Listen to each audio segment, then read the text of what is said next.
Welcome to Ballistic Trajectory Lesson 1. Here we are on our virtual pier, and lined up on this pier are some cannons which you will get to use later on.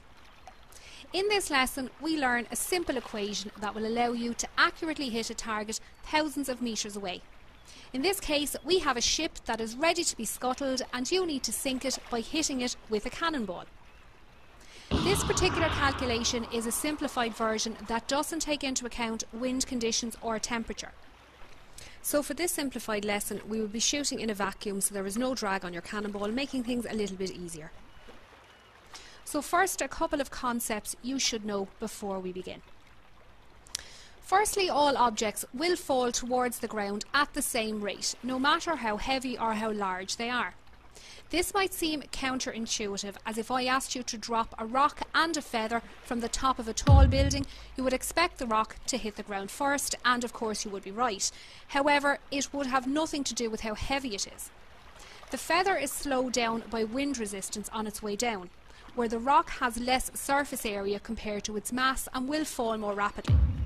This was proved way back in the 17th century by Galileo, who held an experiment that showed two similar shaped objects would fall at the same speed despite being different weights. If we wanted to see this happen with a rock and a feather, we would have to create a vacuum and evacuate all of the air from around us to see both objects falling at the same rate and hitting the ground at the same time. This very experiment was indeed done on the moon by Apollo astronauts back in the 70s.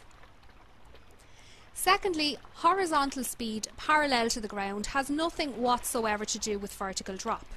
The reason I'm stating this is simple. If we fire a cannonball from our cannon horizontal to the ground, and at the same time simply drop a second cannonball exactly the same height as the ball fired from the cannon, both of the cannonballs will hit the ground at exactly the same time. The cannonball we dropped will be on the ground just in front of us, but the cannonball we fired from the cannon will be hundreds or thousands of metres away from us, depending on how fast its muzzle velocity was when it left the cannon. So to reiterate, an object's horizontal speed has nothing whatsoever to do with Earth's gravitational pull.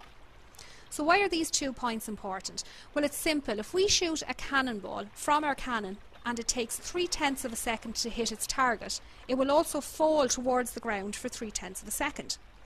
We have to ensure that our cannonball trajectory is at a height so that after it travels for 3/10 of a second, it is at the same height as our target to ensure a hit.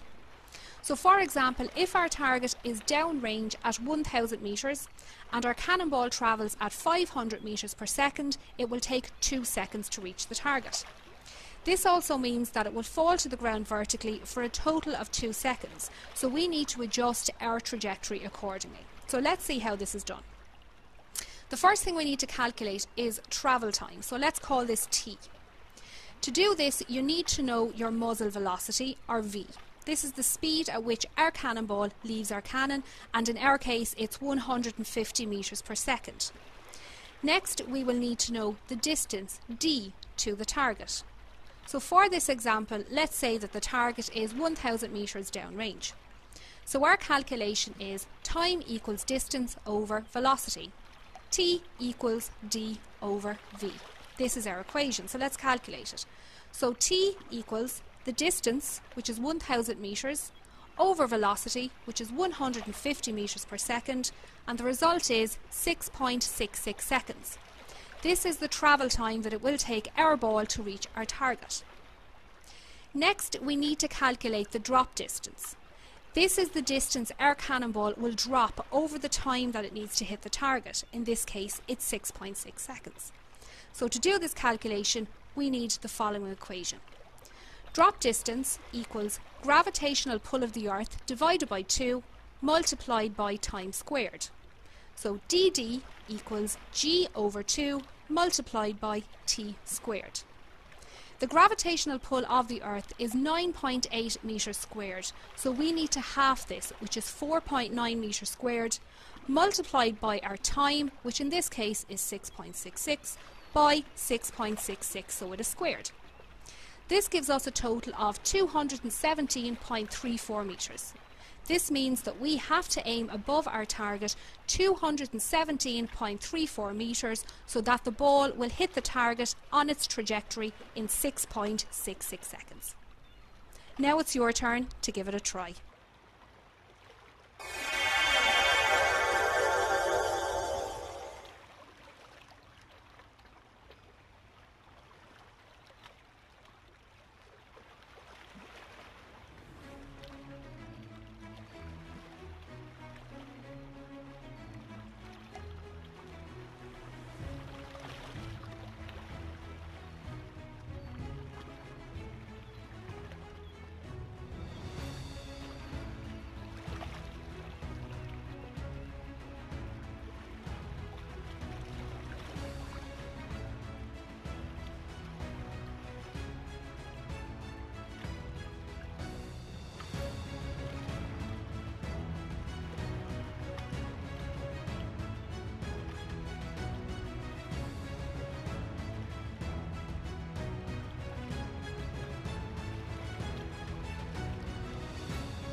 Fire in the hole!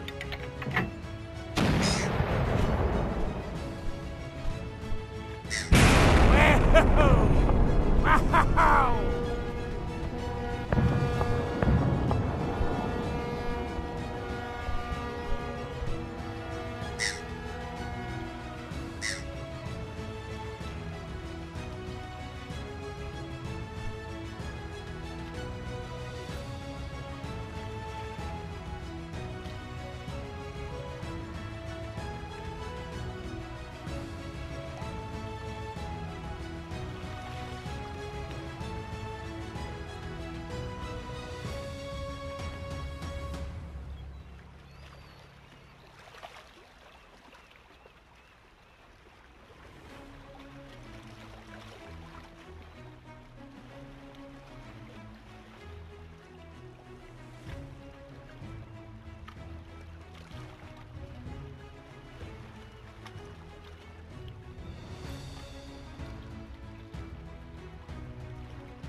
Fire in the hole!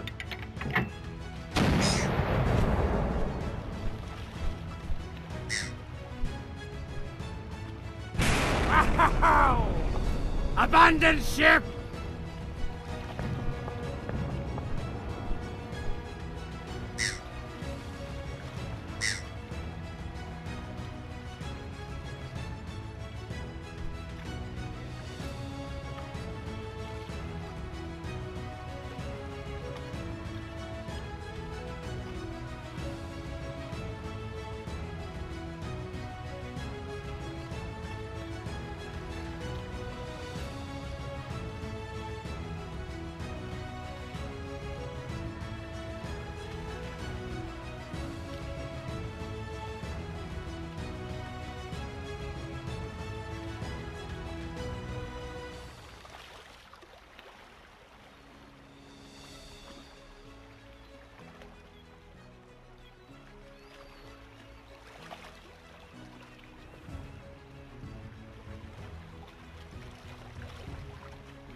Fire in the hole!